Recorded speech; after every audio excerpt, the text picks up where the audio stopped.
Not so long ago, I took a class on scripting for series and we made a thing called the Bible. No, not the Christian one.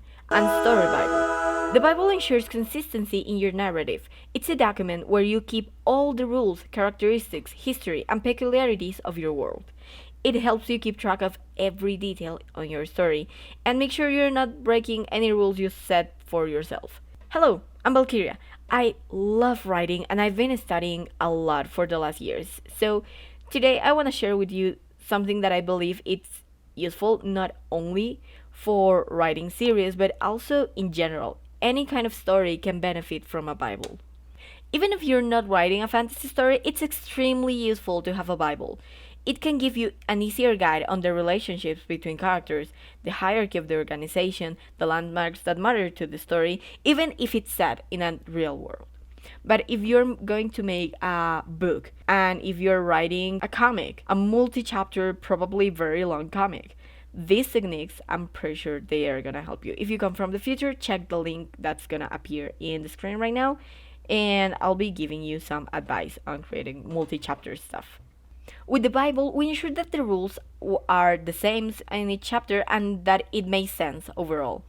Something important is that this document does not, no, have to be poetic or written in riddles. If you want to use metaphors or long paragraphs with intrinsic details, do it in your novel, not here. This is supposed to be simple and to the point because it's for sourcing information. It's for you to have an easy access to what you're doing, to your own story, to your own world building. This works way better in bullet points and simple phrases. It's not that you can't use a paragraph if you need to, but if you can put it instead of one paragraph in 3 bullet points, do it in 3 bullet points. This is not something you're gonna share, it's just for you and your team. So let's make a quick example. Some basic sections your Bible can have are characters, and inside characters, you're gonna have each character with their specific physique, internal motivation, external motivation, in a lot of other details that are gonna give your character more meat. Like they're gonna make them more three-dimensional. This is especially important for your protagonists because like if you're gonna have a character that just appeared for one episode or like just one scene, it's not really that important to give them as much detail. Like if you can, go ahead, but you can forgive yourself if you don't do that in those characters. But in your protagonist, please, we want three-dimensional characters. You can also add the design of the universe, and I think this is probably gonna be the longest part if you're world building or if you are creating some sort of historical novel. The purpose of doing this kind of document is to have easy access to your information. So, sure, if you're making an historical novel, you can always go back and double check the, I don't know, Wikipedia page you found information from or the book you borrow from the library. You can always do that. If you have all those details in one place, it's gonna be way easier to get access to that information whenever you need it. In this section, you can have history, geography, hierarchy, nature, and by nature I mean both plants and animals, flora and fauna, if that is important to your story. Economy, religion, power system, etc. It doesn't have to be a fantasy world for you to use these things. If you are, for example, making a series about rich people that for any reason become poor, the economy is going to play an important factor. And if you're writing a story that implies, I don't know, politicians or some sort of politic stuff, you need those details. Who is in which side? Who is left? Who is right? How are the teams? How many political divisions there are to the public? Those kind of stuff, it's gonna be very useful. And the power system, it can be, if you're in a fantasy setting, it can be like in the case of Avatar, like water bending, air bending, earth bending, and fire bending. Like that can be your power system. If you are in a fantasy world, you can explore it there. But also, a power system can mean if you are in a real world, who has the power? Someone with knowledge, someone with money. Let's say we are in a rich people school. Who has the more power?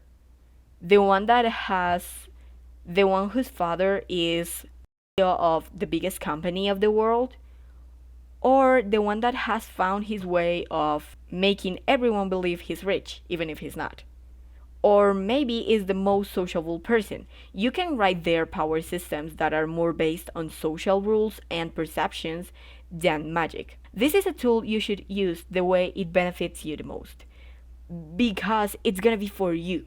You should also add aesthetic. You can add images in your Bible if you're working for comic or anything that has a visual component here.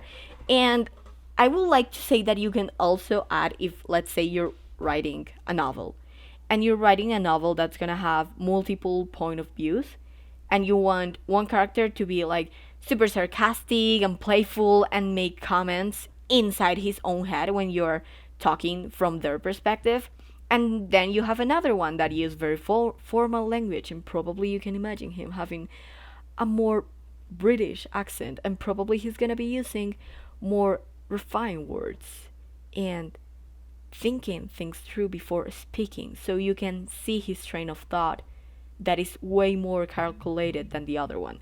You can also write there in aesthetic, or like I name it aesthetic, you can put it like style or something like that. Plot and subplot, that's gonna be a video in itself, because man, that's a lot of them. That's a lot. We can talk hours about plot and subplot. I have relationships. So this one is one that I like to put myself whenever I'm making a story. I like to have like my own chart of who likes who are friends with, and like with arrows and color coded stuff. You can also have relationships in the character section. Each story has different needs, so make sure you adapt it to the needs of your story and your team. We're gonna talk a bit more on that later, but it's very important. This is a team effort. Unless you're writing it all by yourself, then be my guest and do whatever you want with the organization, but keep it organized. In a way you understand, but organized, please. The best way to lay all this information on a file is with bullet points that go straight to the point and give as clear of an explanation as possible. As I said, this is the place to be clear and concise. Let's say we're talking about characters. Instead of writing something along the lines of, her eyes remind me of nature, deep green that could compare to the thick forest of nature that enlive, and no, that's not it. We just need a bullet point that says eyes green or green eyes. You can add more specific color or metaphor you wanna use all the time. So let's say eyes emerald green or something like that. And that way you're gonna know that each time someone describes those eyes, especially if you're like in a written format instead of like something visual, all the time people can describe she had emerald eyes. And that can be like a trademark of that character. Something that I think is very interesting is if we're working, let's say, with an immortal characters, the history section, it can be a very, very fun place to play. You can add where they were in specific times or historical events. You can add it in the historical section or in the character section. I think it really depends. Let's say you want to say, explain why they were in South Africa during the French Revolution. If that's something that's important for their backstory and that impacted them greatly, I will put them in the character part. If it's just like a fun fact, I will put it in the history section. As you probably already noticed, these categories mix within each other a bit, a lot, because it's all part of the same universe and the same story. It's important that you make your divisions as clear as possible, but also be mindful of how is it gonna work. If you're working alone, it only matters that the organization makes sense to you. If your 1,000 years old vampire was in Alaska during the French Revolution and you think that should definitely be in the history section instead of the character section, go for it. But if you're creating a story with a team, it's good to talk to them and define where certain things go. But whenever things start mixing up and you don't know where to put something, it's good to discuss it with the whole team. So if they are looking for something specific, they're gonna remember that conversation and you are all gonna have the same guidelines. In that particular example of the vampire being in Alaska, I will define where it goes based on the details. If it is something they think about it constantly, something that traumatized them or changed their minds or impact them in any meaningful way, I will put it in the character section so that it will probably be part of their backstory, like the important backstory, and maybe even part of their motivation, internal or external. If it impacts the way the character acts, I will put it in character section. Otherwise, I will put it in the history section because it's more like a fun fact. Like, oh, where were you during the French Revolution? Oh, I was in Alaska, I was in Africa, I was somewhere else. It was not my problem, dude. Something like that. For me, the characters section has the information I'm gonna need the most. The one I'm gonna be using constantly to either empathize more with my character, understand what they're gonna do, understand where they're coming from, and probably in what part of their journey they are. Let's take Zuko, for example. If you look at him at first, whenever he sees Aang, he's gonna attack him. Like, he's not gonna even think about it, he's just gonna attack him. If you look at him at the end, he's gonna help them. If he sees someone trying to attack him, he's gonna protect him. So that's his character arc. If you have all those details planned from the get go, you don't have to have like all the tiny, tiny details, but the general idea, you should add that somewhere in the Bible, either in your arc definition or in your character section, or both. I will really, really encourage you to have it in both. This is a document that's alive. You can add to it constantly, especially if you're ongoing, if you're still figuring things out, if you're just starting with the writing, or even if you just started posting and you are planning to make it like a long story. It's alive. You can add stuff as you go. If you have ever write something, more often than not, you end up discovering the world with your characters as you are writing it. So feel free to add as much as you need to your Bible. This is not part of like the official thing for series because this is actually a format that if you're planning to present a series to an investor, you need a Bible. You need a story Bible. But I use it more for writing my own shit.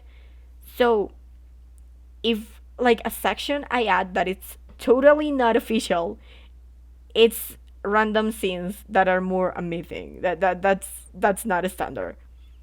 Those section that random scene is probably that I don't know, I'm in the shower and out of nowhere I thought, these characters probably will fight over who has to shower first because one of them takes a lot of time. And I start making like a mini scene in my head. So I will put that down there. Or probably something that I'm like, I want to make this happen, but I don't know where and when or how. So I'm gonna write it here. Sometimes I figure out a way to put it, sometimes I don't. And it ends up being like either something that helps me understand and experiment with the character better, or something that was just like, hi, did you know that originally this character was gonna be like this and then I changed that? What sections will your Bible have? Let me know in the comments. I'll be making more videos in the topic of creating stories and I want to explore each section with its own video. Make sure to subscribe so you know when the next part drops, and if you come here from the future, you can check the second part right here.